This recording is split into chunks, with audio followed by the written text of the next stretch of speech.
Good morning, everyone. I hope you're having an amazing day. And the second week of April, I'm here one more time to try to share with you some of the learnings and some ideas that you can apply to your life to become a little more fulfillment.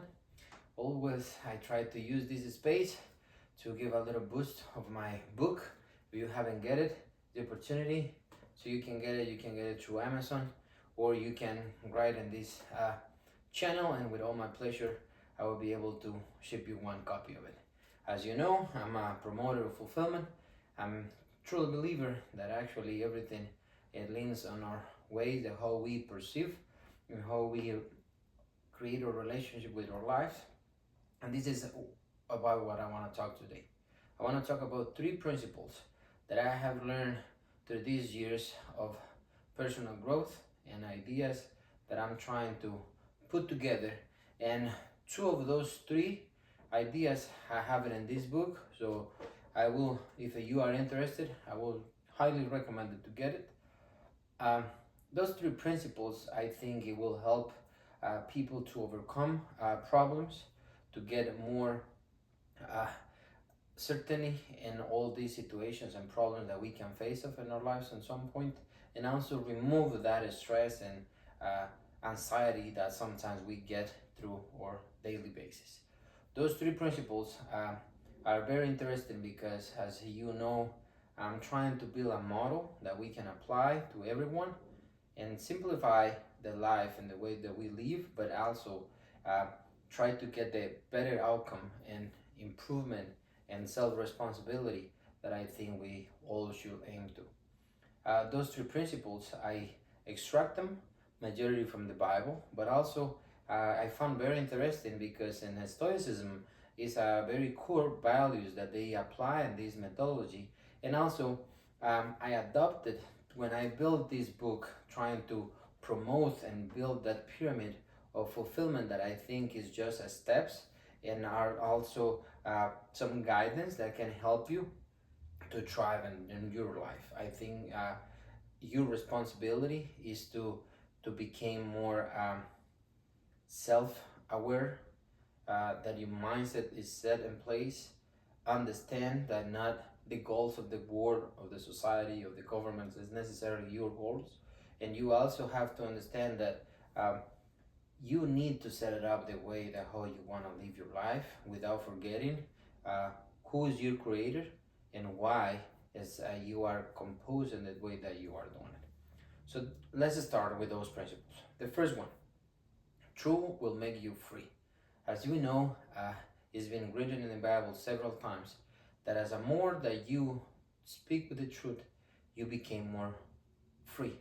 But also, or at least I always thought that this principle is based in when I found or I followed the truth, I became free because I have knowledge and then I see the things for how actually are. And indeed, yes, but I realized that it's just 0.5% of how actually we can see the truth. True, of course, is not only the way that I learn, the way that I interpret the knowledge and I interpret the information that I have and I own and try to apply, right? It is also, yes, it came with a more self-awareness because you understand, and that is very important word, to understand how your mind work, how your life work, and the problems that you think that you have is the majority of those just occur here in your mind and the way that you are approaching the problems and the way that you are dealing with your life. But majority, and what I want to focus on, and it's actually when you live through the truth, right? You are free. I don't know if you have lie, and probably you do, or you did at some point. But when you lie and you are not speaking current in your life and you are not doing what you say you are doing, you have that sense of you are hiding things, that you are feeling that someone will catch you, that um, it can get used to, and you are living in that life, but that feeling of you don't feeling free, it always catch you and it always will chasing you. So, but at the end of the day, when you speak the truth, right, and you are really living that principle in your life, And when you are current, you are not living a life when you are like alone in your room, and you are not living a life different at work, and you are not living a life different with your partner or your relationship, or you are not living a different life with friends. Then you something start to happen, and I cannot explain you what, but it does work. Something start happening in your life that you start to become more uh, word trust. You start become more confident. You start to become um, more sure of everything. Your words have more weight when you say it. uh, you create more engagement in your life. Certainly in your work, if you want to develop a profession, it's certainly you need to be honest. And it just because not necessarily the short-term outcome that you can get, certainly is because in long term you will build a credibility. And that is actually, and I believe that means the only thing that we actually own is the words that we said. And we have to be very diligent and be aware of what we said, and understand that promises that we have to uh, kept, if we said, is the most thing that we need to pursue, right? So that principle, certainly when you speak with the truth, and when you it really gives you away the possibility that keep problems in your head. When you are living it, believe me that half of your problems go away, because you don't have to worry for what the people think about you. You don't have to be worried to keep alive. You don't have to worry to convince people. You simply are. And this is the main goal in this. You have to be consistent in who you are and who you say that you are, and believe who you are.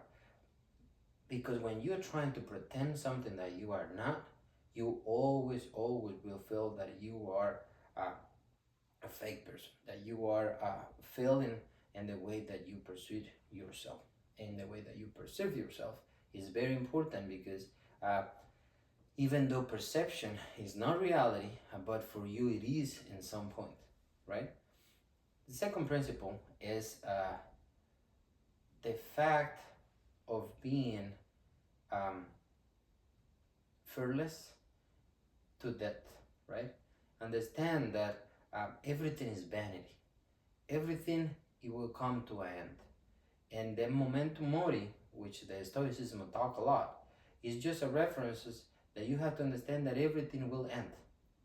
And the Bible is explicit. It says in Ecclesiastes, uh, for the wisdom of Solomon, he always explicit says that everything is vanity, which is just a reminder that even your goals, your achievements, your life, everything that you think you own or who you are, it will come to an end, because everything is vanity.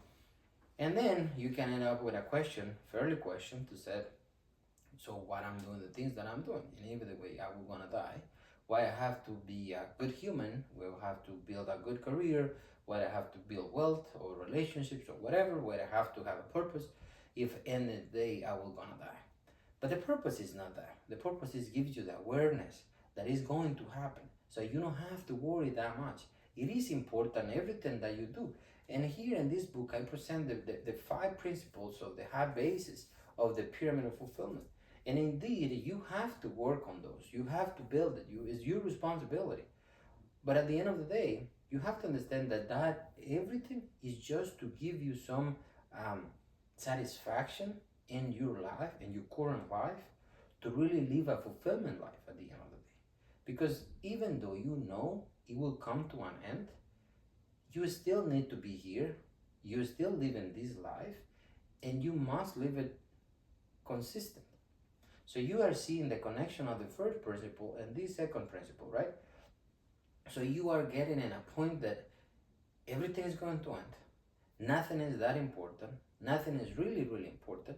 But at the end of the day, today can be important.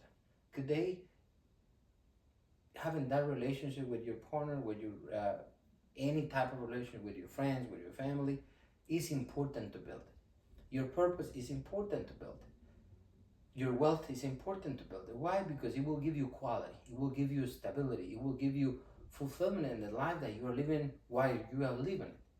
But at the end of the day, understand that if you are not achieving it the way that you want it right now, it is fine. You don't have to chase it. You don't have to think that you are worthless, that you are a failure, that you are not enough, just because the things hasn't happened yet in the way that you want it.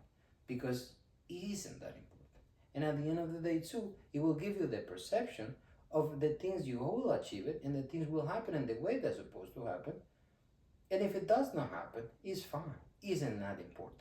But if it does happen, remind that it's just to joy in that moment, knowing that it's going to pass. And you don't have to stop, you don't have to believe that you are better or you are something else special just because you achieve it. It's just about to keep your head in the ground, looking with your eyes in the sky, just to understand that everything is given, and if you have it or not, it was just was given back who will give it to you in the first place. So we get those two principles, but what in the middle? In the middle is everything has a time. That is the third principle that I want to talk about. And Bible explicitly says, also in Ecclesiastes, they said that everything has a time. It's a time for everything. It's a time for joy. It's a time to sleep. It's a time to be happy. It's a time to suffer. Everything has their own time. For another hand, Stoicism as makes a reference as be present, right? Be present means live this moment with everything that you have, with everything that you are. Just be here. Sometimes, and that is included to me, I remember I get so much trouble trying to live in a moment that is not this one. And it's when you start messing up things. And anxiety is that knowing that you have to do many, many things, and you are just not doing it. Why you are not doing it is just for the fact that you are trying to do too much in this moment, and you are concerned and aware that you are not doing enough or you are doing nothing. So be present is give you the gift of or give you the understanding that do what you can in the best way that possible today. Even though it's a little bit, even though it's a lot. You don't have to compare. You are not in a life of measurement, your efforts, but certainly you have to do. Why? Because if you don't do efforts in anything, you are not just failure to your skills. You are not just failure to the creator that give you that willingness to do things, but also you will feel miserable because you are just wasting your time. But for the other hand, if you're trying to do too much, you're going to try to do a lot of things and you're just not doing anything, you're just thinking about it. And that happens to me many, many times when I'm trying to achieve so many things, but I haven't figured it out. And then I start thinking, I don't enter in anxiety, but certainly it won't give me peace, and certainly I'm not present.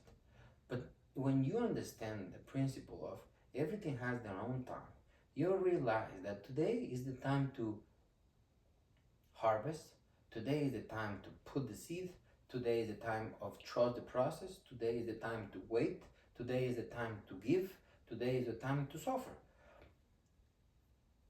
Also here in the Pyramid of Fulfillment, I'm writing a very specific chapter when I speak about the trust the process. The process, you cannot skip it. And this week, I was on an image that is beautiful. You have some grains of coffee, right? But if you just those grains of coffee, you put hot water in it, that doesn't mean you have the coffee that you like to drink. You have to blend it, you have to smash it, you have to compress it, you have to put a filter, you have to warm it up the water, you have to drop the water in a certain time in a certain temperature, put it in the cup that you like to drink in order to drink it. So what if a simple cup of coffee has a process to do it? You expect in your life things happen just because you want it. So as you see, this is completely three principles that I'm trying to share to you, that it will give you an overall, a very good picture in how you can stand for. If you stand for your own time, you understand that even you achieve or you are not achieve things, either way is going to pass because everything is vanity. But at the same time, you understand that you have to do the best effort that you can today, and you speak the truth, and you are coherent, and you are consistent who you are. Nothing cannot stop you to achieve it. Maybe you can think that someone else is doing better than you, that someone has started already with you, but no one has your own skills. No one is you. And you are special in that sense of you have certain skills that you can use to serve, to achieve your goals, to create the fulfillment that you want. So many people just want to live happy life, but what is happy? You cannot live just in happiness. You really need the suffering, you really need the problems to understand and value that moments of happiness that you have. Because everything has its own time. You can learn from anything. The only thing is it will depend on your willingness of how you want to learn and what you get from it. Understand that the situations will happen and you just want to focus on what is in your control, within your control, without really thinking and things that does not allow you to really do something about it. A quick tip about it is just think that whatever is needed, your efforts, without anything else, is part of your control. If it's something, it needs the involvement of something or someone else that this thing does not are part of your control things. So don't put your efforts and control those kind of things. Stop complaining about the weather. Stop complaining about the traffic. Stop complaining because your friend or your enemy, whatever, has things that you would like to have. Stop complaining about all those kind of things. Just do your thing. Focus on your what and whatever efforts that you are trying to do for achieve whatever you're trying to achieve, and be fulfilled for the idea of you are doing it. Do things more for you and less things for others. As long as you're focusing, what are you doing? And what is are you roles and what are you here in this earth? When you understand the why, believe me, your life is just became to have more sense. You are removing all the noise that is in your life, and you will start to focus on that 4 or 3% that actually are the problems that you have, and you will solve it easier. Besides thinking and all those 95% of problems that do you think or you think that you have, that are just noise, are just removing energy and that drains you a lot of energy that is not take you anywhere. If you like those principles, please give it your comment, give a like in this video. If you have some topic that you would like to hear about it or you would like me to express and